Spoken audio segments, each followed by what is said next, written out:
Assalamualaikum warahmatullahi wabarakatuh.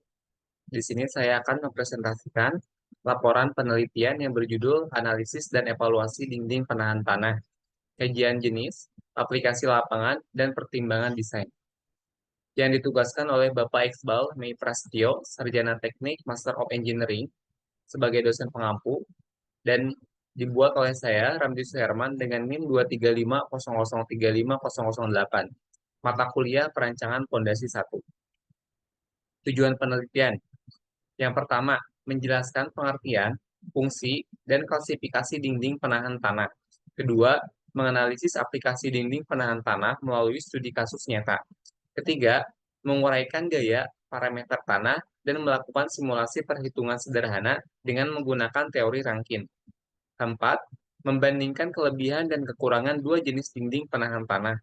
Kelima, memberikan rekomendasi pemilihan jenis dinding berdasarkan kondisi tanah dan efisiensi biaya. Dinding penahan tanah, pengertian, fungsi, dan klasifikasi. Pengertian singkatnya, dinding penahan tanah adalah struktur rekayasa untuk menahan tekanan lateral tanah, menjaga stabilitas lereng, dan mengatasi perbedaan elevasi. Fungsi utamanya yaitu menjaga stabilitas lereng, menciptakan perbedaan elevasi, mencegah longsor, dan mendukung konstruksi di lahan terbatas. Klasifikasi atau jenis-jenis umum. Yang pertama, dinding penahan tanah gravitasi atau gravity wall, yaitu yang pertama mengandalkan zat masanya sendiri untuk menahan tekanan tanah. Materialnya, beton masif, pasangan batu, atau tanah yang dipadatkan, atau MSE wall. Cirinya, tebal di dasar, meruncing ke atas, dan membutuhkan fondasi kuat. Kedua, dinding penahan tanah cantilever atau cantilever wall. Terbuat dari beton betulang, stabilitasnya gabungan berat sendiri dan aksi cantilever dari plat vertikal atau stem, serta plat horizontal atau footing. Berat tanah di atas footing membantu stabilitasi. Cirinya berbentuk L atau T terbalik, efisien untuk ketinggian tanah sedang hingga tinggi. Kemudian yang ketiga, dinding penahan tanah berjangkar atau anchor wall. Mendapatkan stabilitas tambahan dari jangkar atau T-back yang dipasang ke dalam massa tanah di belakangnya. Fungsinya, jangkar menarik dinding ke belakang, menahan tekanan lateral. Keunggulannya, solusi efektif untuk dinding sangat tinggi atau di lokasi terbatas, memungkinkan konstruksi lebih ramping. Kemudian yang keempat, dinding penahan tanah gabion atau gabion wall. Strukturnya keranjang kawat berisi batu-batuan. Keunggulannya, fleksibel, mampu mengakomodasi pergerakan tanah, sangat permeable atau mencegah tekanan hidrostatis dan ramah lingkungan. Kemudian yang kelima, dinding penahan tanah turap atau sheet fill wall. Terdiri dari lembaran-lembaran material, baja, beton, pracetak, kayu yang saling mengunci dan dipancangkan vertikal ke dalam tanah. Penggunaannya sering untuk penahanan sementara selama galian atau permanen di area terbatas atau tepi air. Stabilitas bisa dari kedalaman pemancangan atau diperkuat dengan penjangkaran. Aplikasi di lapangan, studi kasus. Studi kasus yang pertama yaitu perkuatan lereng Tol Cipularang kilometer 118 yang berada di Indonesia. Masalahnya, lereng rawan longsor, geologi kompleks, tekanan air tinggi, dan beban lalu lintas. Kemudian solusinya, kombinasi dinding cantilever dan dinding berjangkar atau soil nailing dan bore fill.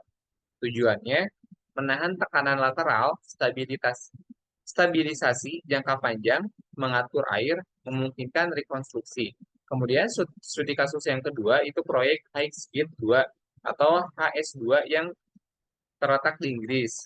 Masalahnya, tanah bervariasi, ruang terbatas perkotaan, kebutuhan kedap air. Dan untuk solusinya, dominan menggunakan dinding diafragma atau varian dinding beton betulang. Pembelajarannya, integrasi geoteknik komprehensif, teknologi konstruksi canggih, dan manajemen risiko lingkungan. Analisis dinding cantilever, gaya dan parameter tanah.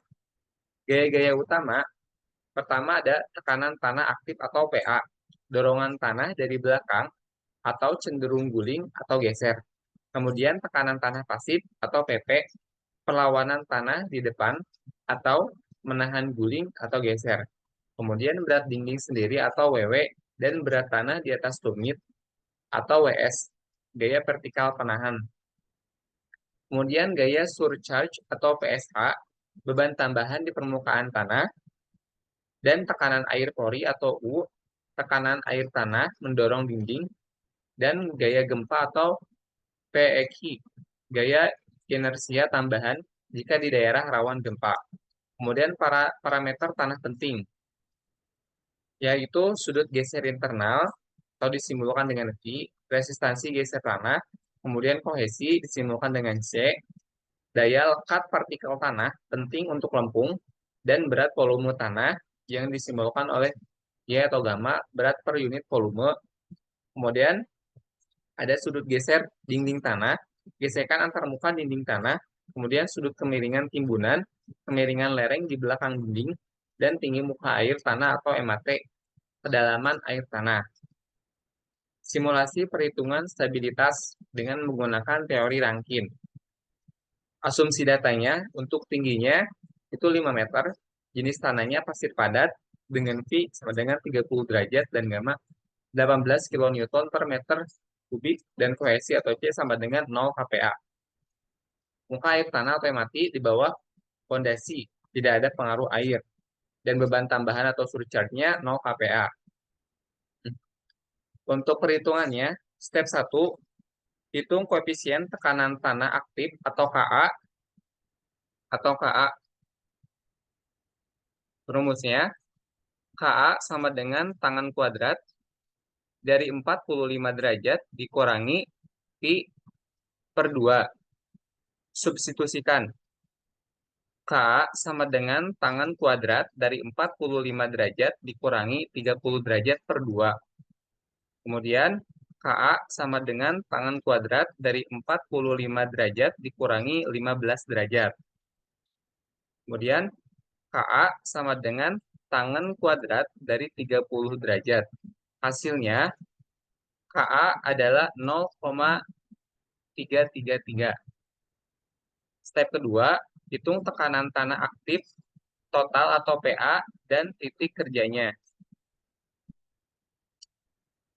Rumusnya, sigma A maksimum sama dengan gamma kali H kali KA.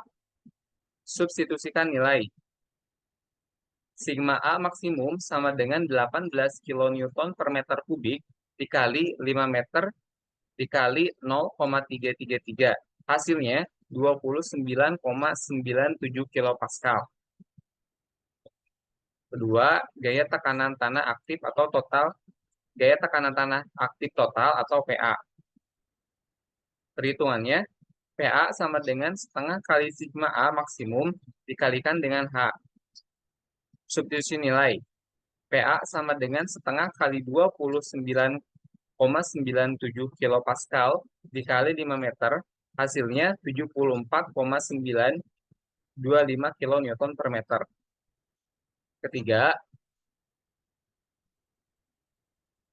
titik kerja gaya PA atau YP. Untuk perhitungannya, YP sama dengan sepertiga H. Substitusikan nilai. YP sama dengan sepertiga kali 5 meter, hasilnya sekitar 1,67 meter. Kemudian, step 3, asumsikan dimensi awal dinding. Lebar dasar dinding atau B, ini adalah total lebar fondasi dinding angka 0,5 kali 5 meter. Kemudian, tebal batang dinding atau TWL, misalnya 0,3 meter. Kemudian, tebal dasar fondasi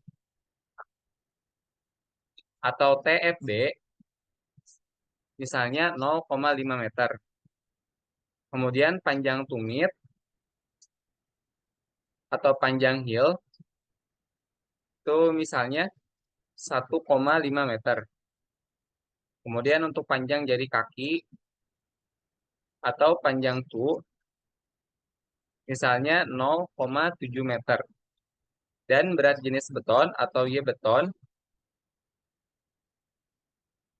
misalnya 24 kilonewton per meter kubik.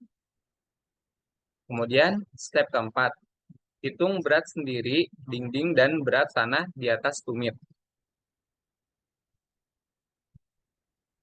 Berat batang dinding atau W1. Perhitungannya W1 sama dengan tinggi batang dikali dengan tebal batang dikali dengan gamma beton.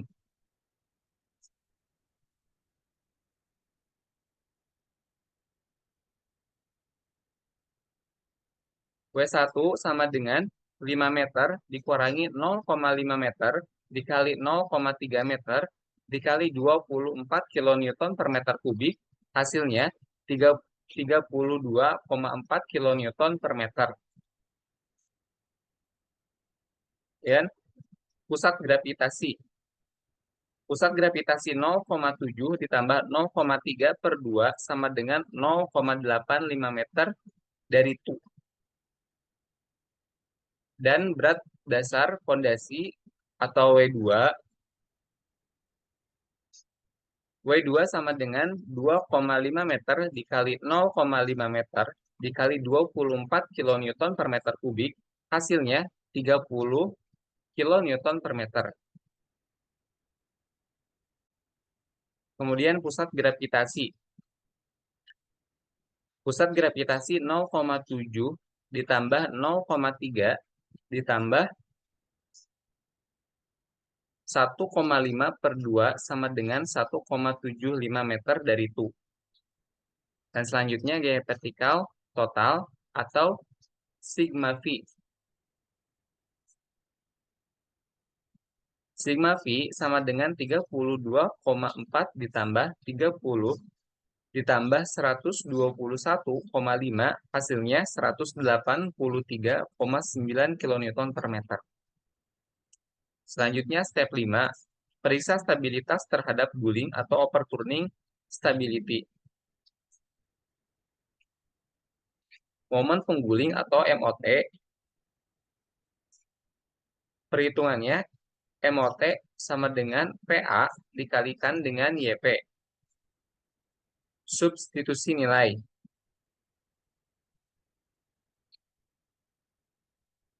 MOT sama dengan 74,925 kilonewton per meter dikali 1,67 meter, hasilnya 125,12 kilonewton meter per meter. Kemudian momen penahan atau MR. Perhitungannya MR sama dengan W1 dikali 1 ditambah W2 dikali 2 ditambah W3 dikali 3. Kemudian substitusikan nilai. MR sama dengan 32,4 dikali 0,85 ditambah 30 dikali 1,25 ditambah 121,5 dikalikan 1,75. Hasilnya 27,54 ditambah 37,5 ditambah 212,625 sama dengan 277,665 kilonewton meter per meter. Kemudian faktor keamanannya. Faktor keamanan guling atau F guling sama dengan F guling sama dengan MR dibagi dengan MOT. Perhitungannya F guling sama dengan 277,665 kilonewton per meter dibagi 125,12 kilonewton meter per meter, hasilnya 2,22. Kemudian hasil akhir dan kesimpulannya, hasil F guling adalah 2,22. Biasanya faktor keamanan guling yang aman adalah lebih besar lebih besar atau sama dengan 1,5 atau lebih besar atau sama dengan 2,0, tergantung standar desain. Kemudian yang step ke-6, periksa stabilitas terhadap geser atau sliding stability. Gaya geser FH atau komponen horizontal. Komponen horizontal dari PA adalah 74,925 kN per meter dan gaya penahan geser atau FFR atau gaya gesekan pada dasar pondasi. Perhitungannya FFR sama dengan sigma V dikali tangen delta. Kemudian substitusikan nilai FFR. FFR sama dengan 183,9 kN per meter dikali tangen 20 derajat sama dengan 183,9 kN per meter dikali 0,364 hasilnya 66,9 kN per meter. Kemudian faktor keamanan geser atau F geser. Perhitungannya F geser sama dengan 66,9 kN per meter dibagi 74,925 kN per meter hasilnya 0,89. Hasil akhir dan kesimpulannya, hasil akhir F geser adalah 0,89.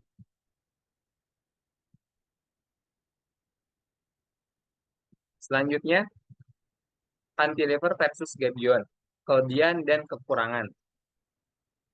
Aspek yang pertama, definisi singkatnya, untuk dinding cantilever, dinding beton bertulang berbentuk T terbalik atau L yang menahan tanah dengan berat dinding itu sendiri dan berat tanah di atas tumitnya. Kemudian untuk dinding gabion, struktur dinding yang terbuat dari sangkar kawat atau keranjang gabion yang diisi dengan batu, kerikil, atau material granular lainnya.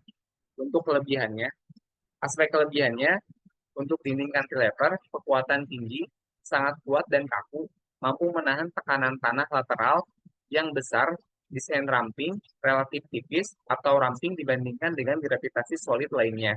Cocok untuk tinggi menengah hingga tinggi. Efisien untuk ketinggian dinding antara 3 hingga sekitar 10 meter atau lebih. Tampilan bersih, estetika yang lebih modern dan bersih jika permukaannya dihaluskan atau dilapisi.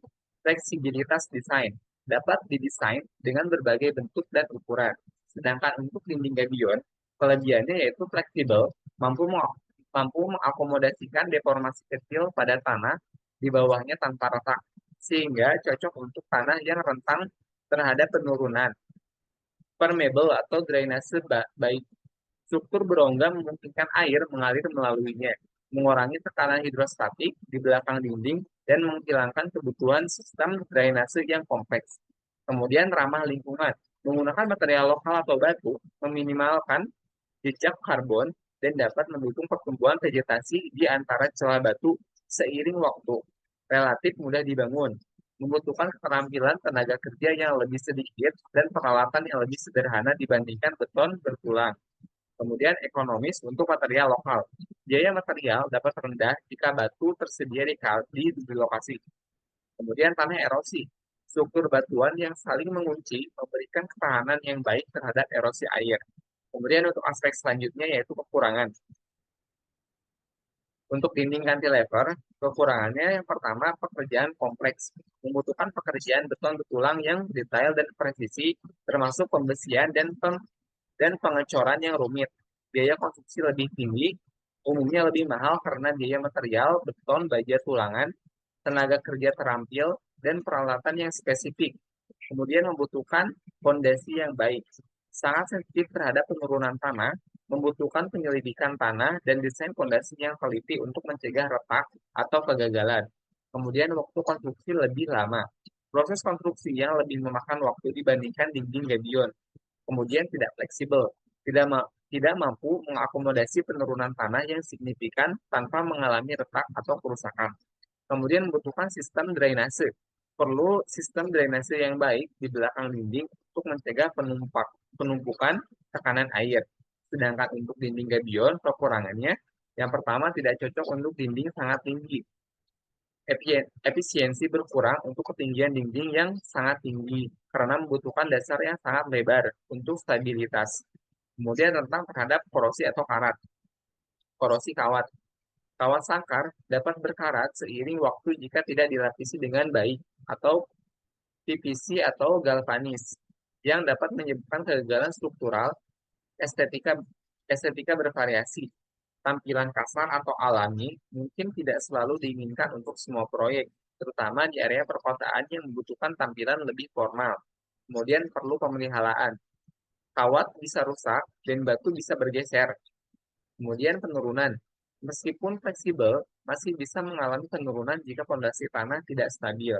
Kemudian untuk aspek aplikasi umum, untuk dinding cantilever, proyek bangunan komersial dan industri, jalan raya, dan jembatan, gedung bertingkat dengan basement penahan tanah permanen yang tinggi. Sedangkan untuk dinding gabion, stabilitas lereng dan pengendalian erosi, erosi landscape, dan taman tanggul, sungai, dan bendungan kecil. Proyek di daerah pedesaan atau alami proyek dengan anggaran terbatas jika material lokal tersedia. Rekomendasi pemilihan. Yang pertama, pertimbangan berdasarkan kondisi tanah. Tanah daya dukung rendah atau kohesif, lempung atau lanau, gabion sangat direkomendasikan dikarenakan fleksibel, adaptif terhadap penurunan. Cantilever membutuhkan fondasi sangat dalam dan investigasi geoteknik detail. Kemudian tanah granuler baik atau pasir kerikil. Untuk cantilever sangat efektif karena daya dukung baik, drainase alami. Dan untuk gabion, pilihan baik karena interaksi efektif dan drainase sangat baik. Dan untuk tinggi muka air tanah atau MAT, untuk gabion pilihan terbaik karena permeable dan hilangkan tekanan hidrostatik. Dan untuk cantilever butuh sistem drainase cermat karena biaya dan pemeliharaan. Kemudian pertimbangan yang kedua, pertimbangan berdasarkan efisiensi biaya. Untuk dinding rendah hingga menengah 1-6 meter, untuk gabion atau gravitasi umumnya lebih hemat biaya, terutama jika material lokal murah. Dan untuk dinding tinggi menengah 3-10 meter, untuk cantilever lebih efisien karena desainnya ramping dan hemat total volume material. Sedangkan untuk kondisi ekstrim atau ketinggian sangat tinggi, berjangkar atau turap lebih mahal, namun esensial. Solusi lain tidak layak. Kemudian untuk pertimbangan yang ketiga yaitu pertimbangan faktor lainnya. Yang pertama itu aksesibilitas lokasi. Jika lokasinya sulit, maka gabion karena material diangkut terpisah dan diisi di lokasi. Dan untuk lokasi yang baik, cantilever lebih dianjurkan karena perlu akses untuk beton, tulangan, alat berat. Sedangkan untuk ketersediaan material, yaitu batu lokal melimpah, maka gabion sangat ekonomis. Sedangkan untuk beton dan baja stabil, maka kunci efisiensi cantilever. Sedangkan untuk pertimbangan estetika, untuk cantilever modern, bersih, cocok untuk perkotaan atau formal. Dan sedangkan untuk gabion, itu alami, kasar, cocok untuk pedesaan atau natural. Untuk pertimbangan durasi proyek, untuk gabion itu seringkali konstruksi lebih cepat. Dan untuk cantilever memerlukan waktu lebih lama, dikarenakan pembesian, pengecoran, dan curing. Dan untuk pertimbangan tujuan penggunaan dan umur desain, jika permanen beban signifikan, maka cantilever karena kekakuan dan kekuatan unggul. Jika stabilitas lereng, erosi, dan landscape, maka gabion karena fleksibilitas dan drainase itu penting. Kesimpulannya, kesimpulan laporan penelitian ini, yang pertama, peran dan klasifikasi dinding penahan. Itu penting, mengelola elevasi lahan dan menstabilitaskan lereng. Dan untuk jenisnya, yaitu ada gravitasi, cantilever, berjangkar, gabion, turap. bisa dipilih sesuai dengan kebutuhan. Yang kedua, desain dan stabilitas. Faktor desain, gaya tanah, itu ada aktif, pasif, gempa, air pori, dan untuk parameter tanah, itu ada sudut, sudut geser, kohesi, berat jenis. Kemudian stabilitas, contohnya cantilever, stabil terhadap guling. Faktor keamanannya sekitar 2,22 dan tidak stabil terhadap geser. Faktor keamanannya sekitar 0,89. Ketiga, perbandingan dan pemilihan. Dinding cantilever kuat, cocok untuk tinggi menengah hingga tinggi, namun kompleks. Sedangkan dinding gabion fleksibel, permeable, ramah lingkungan, ideal untuk tanah tidak stabil atau ematnya tinggi, kurang efisien untuk tinggi ekstrim. Dan untuk pemilihannya, pertimbangkan kondisi tanah, biaya aksesibilitas, material, estetika, durasi, dan tujuan proyek. Sekian presentasi dari saya. Mohon maaf apabila banyak kekurangan. Saya ucapkan terima kasih. Wassalamualaikum warahmatullahi wabarakatuh.